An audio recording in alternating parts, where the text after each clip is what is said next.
դուք այնուամենայնիվ կարծում եք, որ չի լինելու այն առճակատումը, որը այսպես հանրությանը մտահոգում է, դուք վստահ եք։ Եթե առճակատում էլ կա, ապա մի պարզ առճակատում կա, ճշմարտության եւ կեղծիքի առճակատում կա։ Եթե դա կոչվում է առճակատում, ապա վարչապետի բարձրացրած հարցը եւ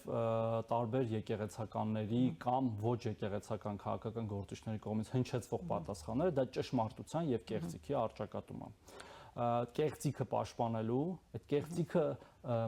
կեղծելու իրենց սուրբ իրավունքը պաշտպանելու մասին է այդ առճակատումը։ Եթե մեր ժողովուրդն էլ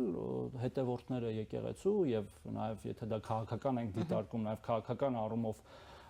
տարբեր թիմերի հետևորդները բաներ կանեն, եզրահանգումներ կանեն։ Հիմա ի վերջո ճշմարտությունն է կարևոր, թե անverջ ջայլամային քաղաքականություն վարելը ու դա ներկայացնել տենց էլի հայրենասիրական ճառերի տակ, այս դժվարությունը կհաղթահարենք։ Այս դժվարությունը հաղթահարելու մի ձև կա, որ Կտրիչ Ներսիսյանը պետք է ազատի այն